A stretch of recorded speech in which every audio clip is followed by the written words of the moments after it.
The roar of the crowd was already deafening when the fighter grabbed the microphone. Sweat shone on his chest under the bright lights as he shouted into the arena, his voice bouncing off the steel rafters. "Chuck Norris! Just an old man from the movies. Tonight, I'll show you how fragile legends really are." The laughter that followed was sharp, almost cruel. A section of the younger audience stood, waving banners with the fighter's name, their chants merging into a rhythmic taunt. Phones lit up everywhere, recording, streaming, multiplying the insult across thousands of screens in real time. But in the opposite corner, Chuck Norris stood perfectly still. No flashy robe, no music with exploding pyrotechnics, no entourage, just plain trunks, a loose jacket, and that steady walk to the ring that made people lean forward instinctively. No theatrics, only presence. The contrast was brutal. The younger fighter strutted across the canvas, slapping his gloves together, feeding on the noise. Chuck didn't even look at the crowd. He paused at the ropes, glanced once at his opponent, then climbed inside with the same economy of motion he had always lived by. That glance, calm, unhurried, spread a strange silence over sections of the arena. Commentators tried to fill it with chatter. "He's pushing 68. He hasn't fought professionally in decades. What is he doing here?" Another voice cut in. "It's dangerous. The kid's a reigning champion, known for brutal knockouts." This could end badly for Norris, but the older faces in the crowd weren't laughing. Men and women who remembered Chuck from tournament days, from films, from the endless stories told about him in gyms and bars, stood quietly. They didn't cheer, they didn't chant. They just watched, their eyes fixed on the ring. A tension was building, older than the cameras, older than the show. The fighter paced like a predator, jaw clenched, bouncing on the balls of his feet. He threw a few shadow kicks high into the air, making the audience gasp at his speed. He pointed across the ring, lips curling into a grin, then raised his arms, calling for more noise. He got it. The sound shook the air like thunder. Chuck sat on his stool, listening. He didn't shift his shoulders, didn't drink water. His breathing was slow, visible even under the glaring lights. When the announcer called his name, the building shook. Not with the same wild energy the kid commanded, but with a deeper rumble. Fathers lifted children onto their shoulders. Elderly fans clapped with trembling hands. "Chuck! Chuck! Chuck!" rolled from the back rows, meeting the mocking chants of the younger crowd head-on. It wasn't just noise anymore. It was division. Two worlds colliding in one ring. Youth hungry to prove itself, and the myth of a man who never seemed to need proof. The camera cut close to Chuck's face. No smile, no frown, just a steady gaze, almost indifferent. And that indifference felt louder than the insults raining down on him.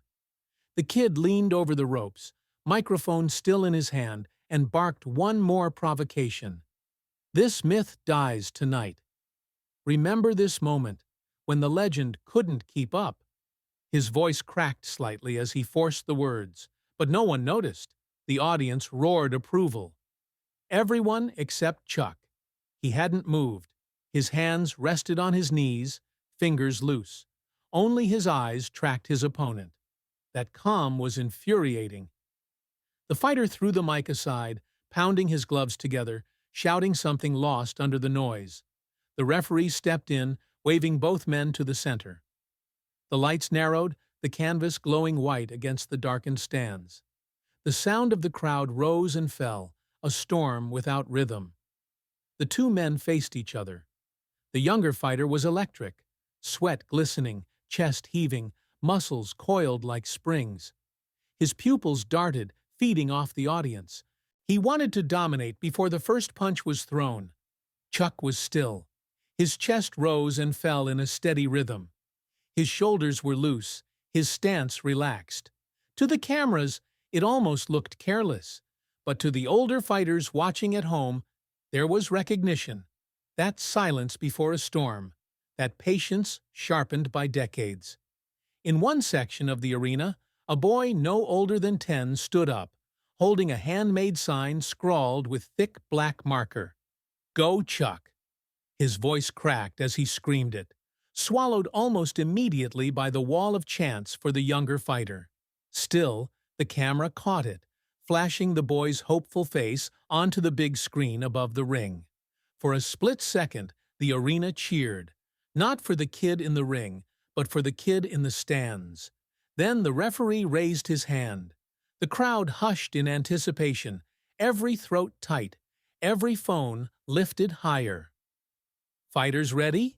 he asked. The younger man nodded aggressively, almost before the words left the referee's mouth. Chuck raised his chin slightly, nothing more, and then the gong hit. The sound wasn't just heard, it was felt.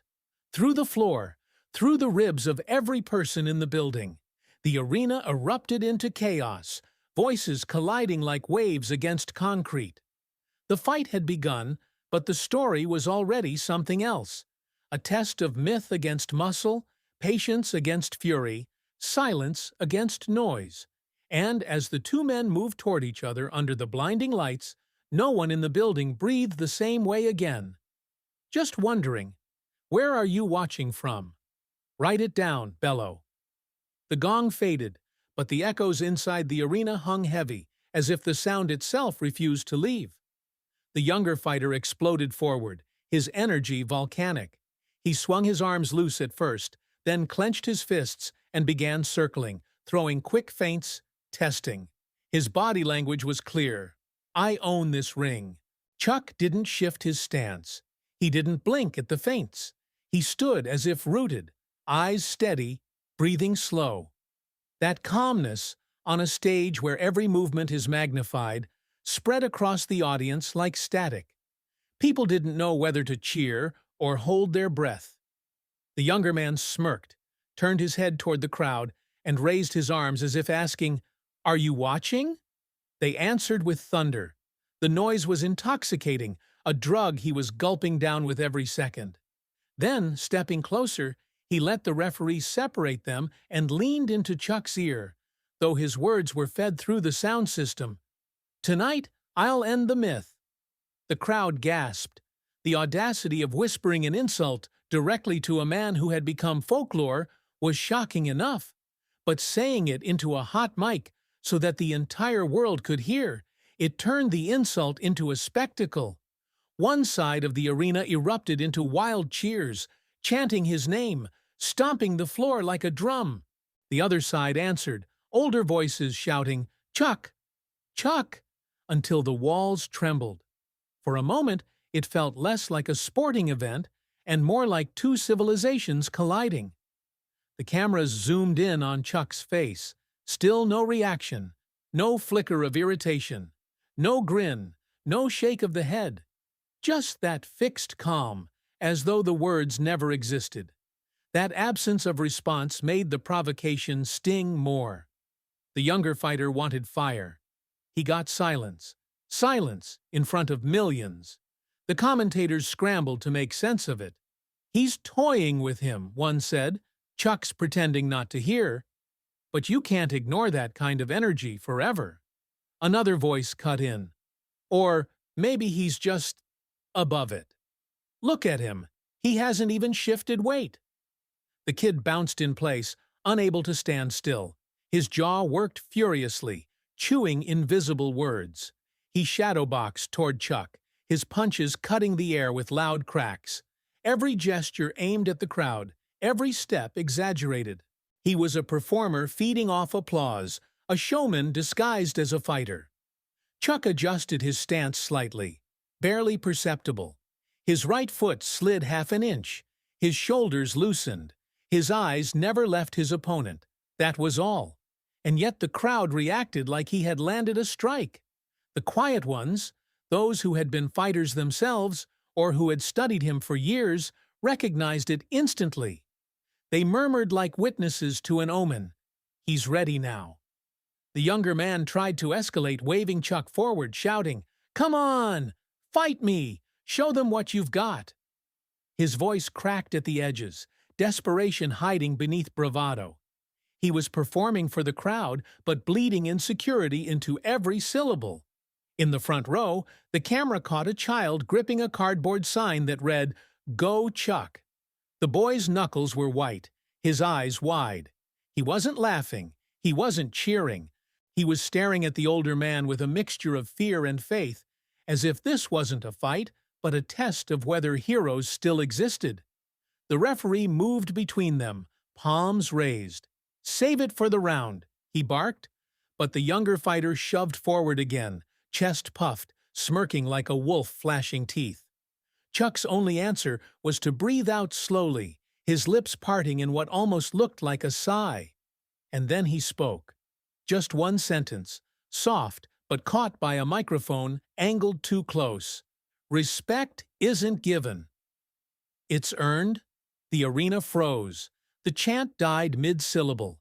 Even the younger man faltered, momentarily blinking, as if those words had weight far beyond their sound. It wasn't volume that silenced the room. It was the authority behind the voice. For a few seconds, nothing moved. No one in the audience clapped, booed, or shouted. The cameras swiveled uncertainly between the two fighters, unsure which face carried the real story. The commentators whispered now, their voices lowered, as if they too had been pulled into that gravity. "That's the first thing Norris has said tonight," one murmured, "and it might have just shifted everything." The younger fighter tried to laugh it off, shaking his head, bouncing again. But the laugh rang hollow. His movements were sharper, jerkier. The provocation had landed on him. In the stands, people began chanting again, but the rhythm had changed. It wasn't youthful gloating anymore. It was older, steadier, rising like a drumbeat. Chuck, Chuck, Chuck. The bell rang again, calling them forward. The young fighter shot out of his corner like a storm, eager to erase the weight of that silence. His fists cut the air with fury. But as he closed the distance, Chuck didn't flinch. He stepped forward once, just one deliberate stride, and the noise of the arena swelled like thunder rolling in over the desert. The fight wasn't just about fists anymore. It had become a battle of presence. One man with all the noise in the world behind him, another armed only with silence. And the silence was winning. The bell cracked through the arena, sharp as a gunshot, and the roar of the crowd surged like surf against stone. The younger fighter didn't wait. He stormed forward, throwing jabs across and a whipping low kick that echoed against the canvas. People rose to their feet, chanting his name, voices layering until it felt like thunder rolling inside the building. Chuck barely moved. His shoulders rolled, his stance small, his weight shifting inches at most. The punches missed by fractions, the kick brushed air. To the crowd it looked almost lazy, but to anyone who had trained, it was timing carved to perfection. The kid spun a high roundhouse, shins slicing through the lights. Chuck leaned half an inch and let it sail past his face. Gasps burst across the stands, then silence, broken by a wave of applause from the older fans who recognized what they had just seen. The commentators' voices wavered. "Not a single clean shot has landed," one muttered. The other tried to laugh, but it caught in his throat. The cameras stayed on Chuck, searching for effort, and found none. Anger flushed the fighter's face. He barked, "Come on!" and drove a right hand toward Chuck's jaw. It was heavy, certain. Chuck met it with the smallest inward roll of his forearm, letting the force bleed into nothing. Then he stepped once, calmly, into a position that forced his opponent to reset. That step alone drew a cheer. The audience could feel the shift, even if they didn't have the words. The kid swung wider, faster, desperate to crack the calm. Hooks, body shots, knees in the clinch. Chuck framed him off with hands like hinges, giving space, never letting the chaos land.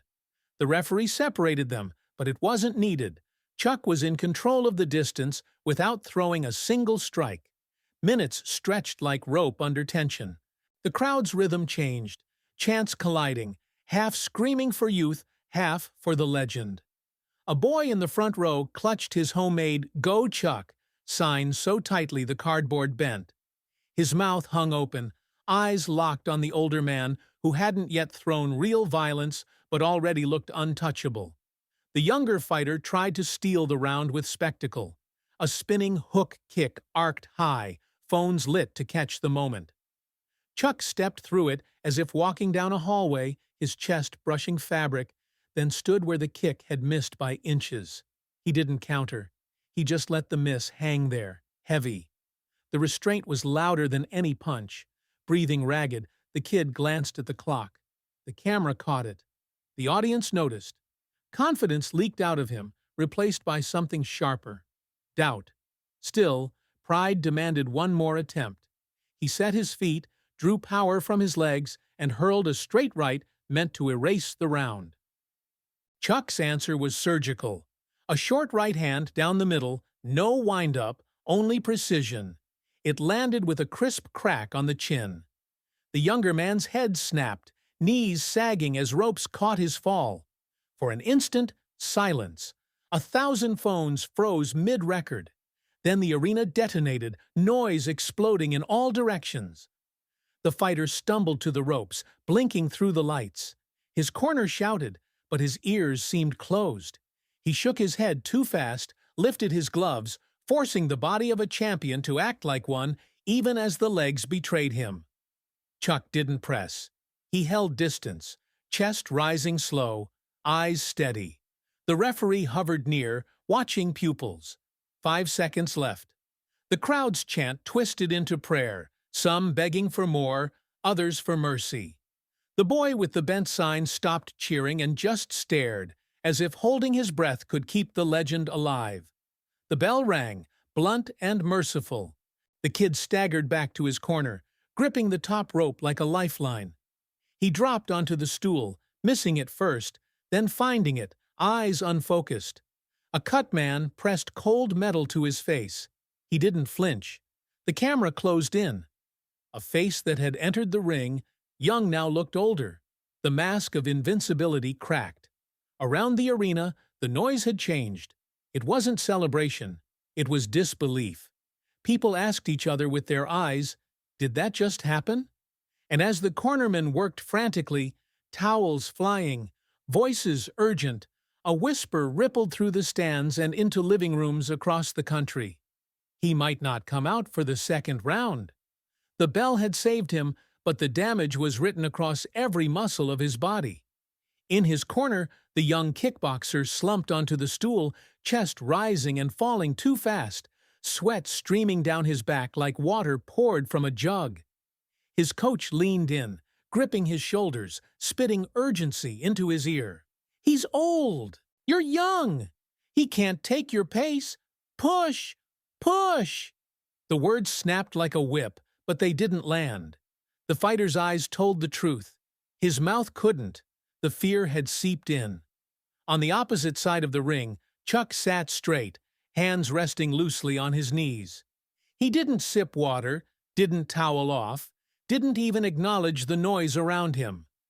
His gaze fixed on some invisible point ahead, so steady it unnerved even those cheering for him. The calm didn't look like rest. It looked like ownership. The arena was chaos layered on itself.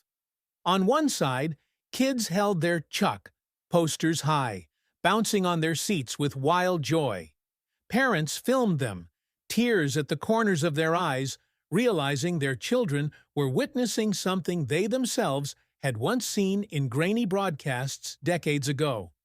On the other, clusters of 20-something fans in branded shirts shouted at their champion, their voices desperate, almost pleading, "Come on! He's nothing! Finish it!" Their chants lacked the confidence of the first round. They sounded like people trying to convince themselves. Cameras cut back and forth, capturing the split like a mirror cracked down the middle. Applause thundered against boos, whistles tangled with chants, and above it all was the restless hum of disbelief. Commentators filled the silence with awe they could barely hide. Nobody expected the young champion to look this drained after one round. "Look at him. He's breathing heavy. His arms are sluggish. Norris hasn't even broken a sweat. The referee checked the younger fighter, tugging gently at his gloves, peering into his eyes. The kid nodded too quickly, forcing a grin, but his legs betrayed him when he rose, quivering, not from adrenaline, but fatigue. Cameras zoomed in, broadcasting the tremor of knees across the globe. The crowd roared again, half in encouragement, half in alarm. Across the ring, Chuck finally rose.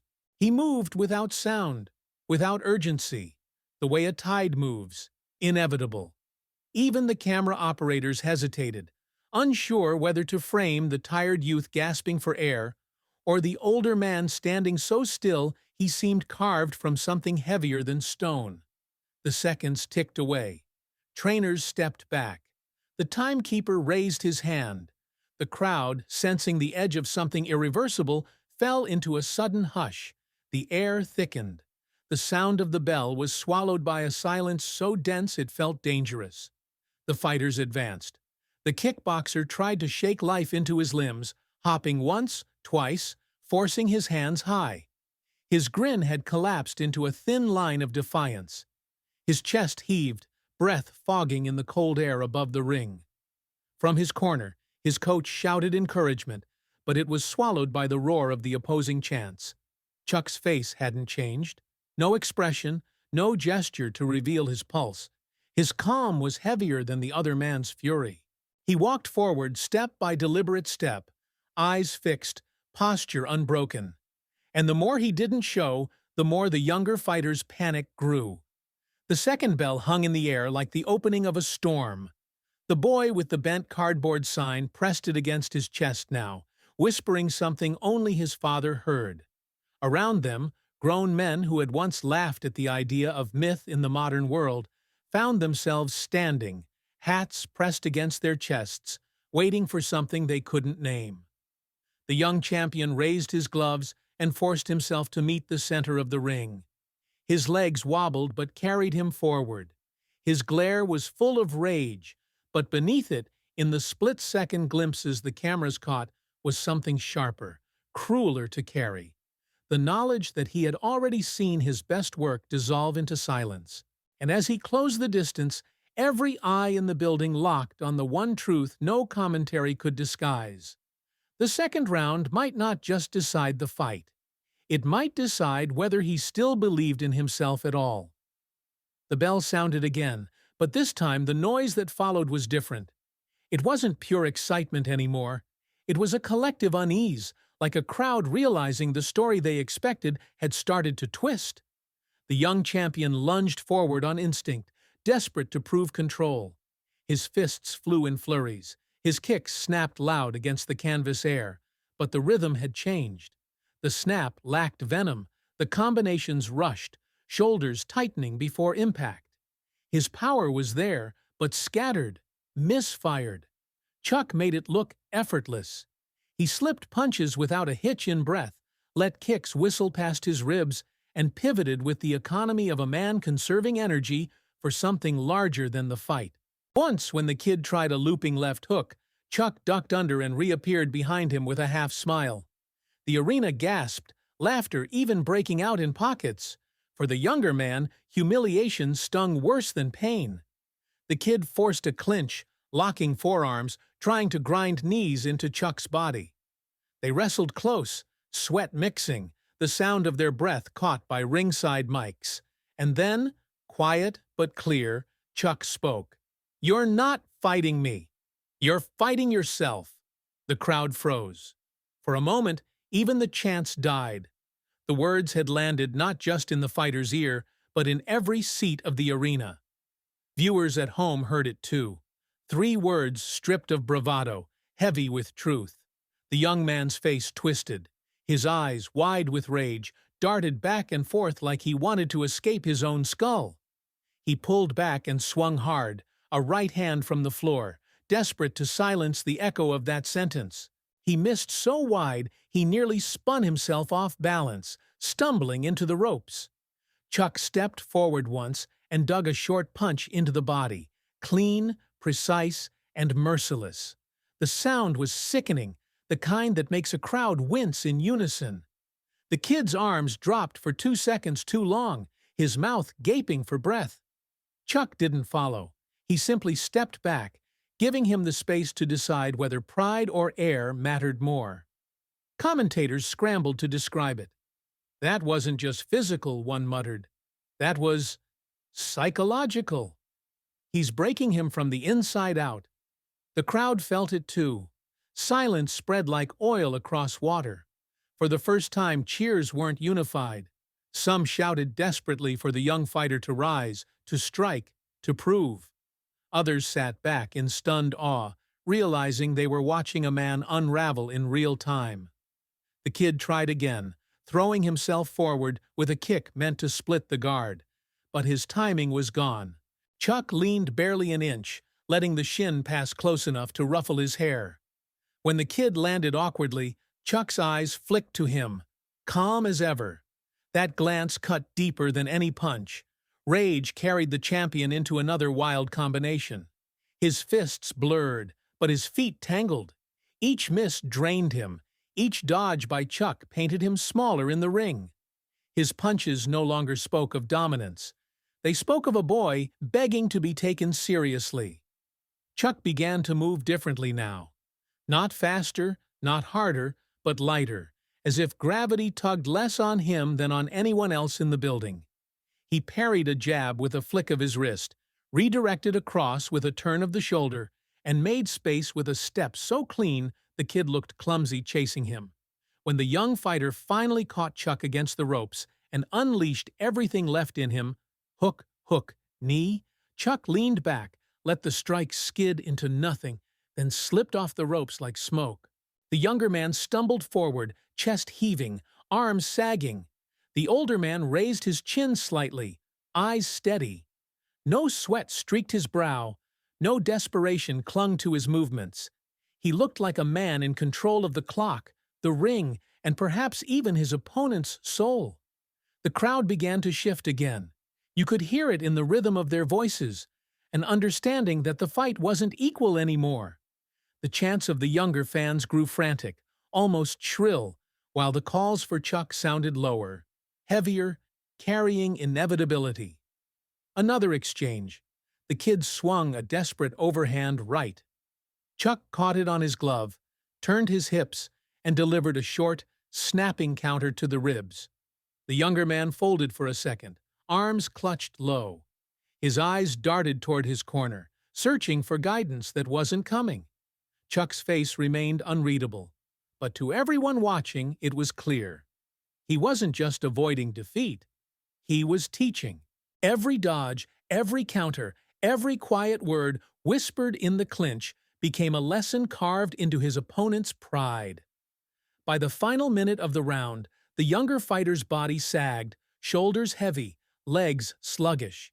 His punches came slower, less certain, while Chuck looked untouched, as if the bout hadn't yet begun for him. The commentators said what the crowd was already thinking. He's breaking. Look at his eyes. He knows it. And in those eyes, caught by the camera for millions to see, was a mix of fury and despair. The look of a man realizing strength alone wasn't enough. The round ticked toward its end, but the question was no longer who had the upper hand.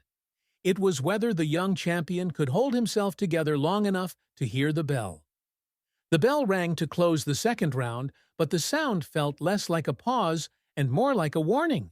The crowd roared in fractured voices, some screaming Chuck's name like a hymn, others howling for the younger fighter to prove he still belonged. The air inside the arena felt thick, almost metallic, heavy with the smell of sweat, canvas dust, and adrenaline.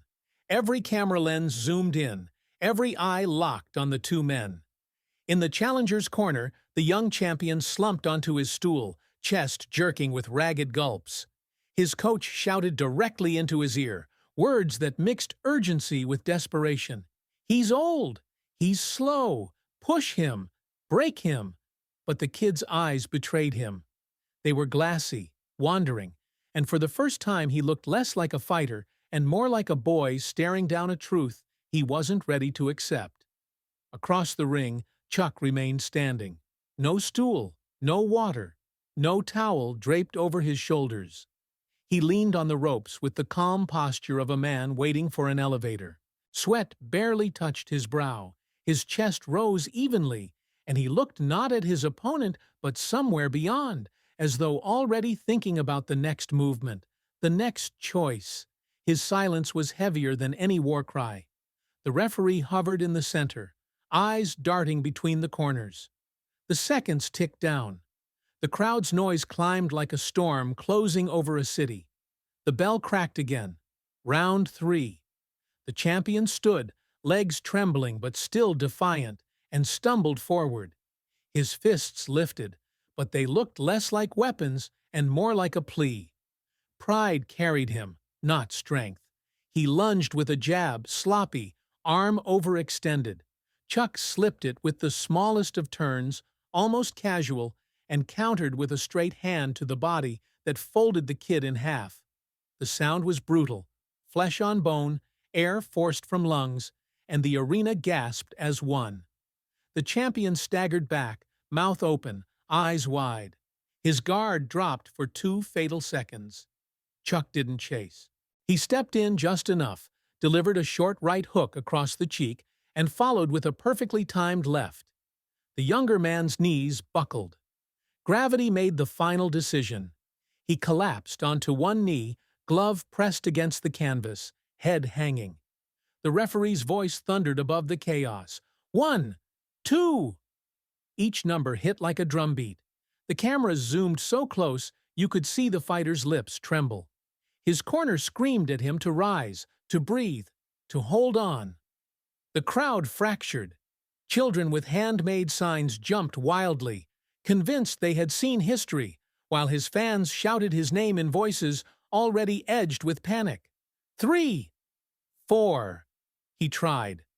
One glove planted, then a knee, then heaved himself half up. His legs shook violently, almost folding again. Sweat poured down his back, dripping onto the mat like the last grains in an hourglass. He found the ropes, clung to them as if they were the only solid thing left. 5, 6. The referee leaned close, eyes sharp, ready to decide if bravery and foolishness had become the same thing. Chuck stood in his corner, arms relaxed, face unreadable. He hadn't moved since landing the final blow. His expression carried no glee, no pity, just patience. 7, 8. The champion's corner erupted in noise. His trainer pounded the mat. Cutmen screamed his name. A hand hovered dangerously near the white towel. But the kid lifted his chin, wiped blood from his lip, and forced himself upright on legs that barely listened. He swayed, then steadied, glaring through swollen eyes at the only man he couldn't intimidate. The referee barked, "Walk to me!" The fighter staggered forward, each step like crossing broken glass. He reached the ref, hands up, insisting he was fine. The crowd howled, not in cheers, but in disbelief that he was still standing. The bell clanged again, ending the round before the ref made his call. A wave of noise crashed down, half relief, half outrage. Doctors leapt onto the apron, pressing into the young man's corner with flashlights and cold instruments. His coach shouted orders over the chaos, but his fighter barely heard him, blinking against the penlight. Chuck didn't sit. He stayed on his feet, steady, his gaze locked across the ring as if to remind everyone that he wasn't finished. His breathing never changed. His presence alone felt like a verdict waiting to be delivered. The commentators scrambled for words. One stammered, "He's breaking down physically, mentally too. This isn't just a fight anymore." The other cut in, voice lower, "This is pride versus time, and pride looks tired." In the stands, the boy with the crooked sign pressed it to his chest. His father's hand gripped his shoulder, both of them silent, eyes glued to the ring. Back in the corner, the champion gripped his coach's wrist as the towel hovered higher. His voice cracked, but came out clear enough. "Don't. Not like this." The doctor leaned toward the referee, muttering something lost in the roar. The ref's brow furrowed, his hand rising as though ready to wave it off. The coach froze between obedience and loyalty. The crowd leaned forward as one body, thousands holding their breath, and then silence, thick, unbearable silence. The referee raised his arm. The coach's hand tightened on the towel. The doctor shouted another word. The camera zoomed, catching every detail of a young man's face on the brink of either redemption or collapse. The moment stretched, cruelly long, until the entire arena carried one question in the same unspoken voice. Would the bell ring for another round, or had a career, and maybe a legend's myth, just ended in that corner?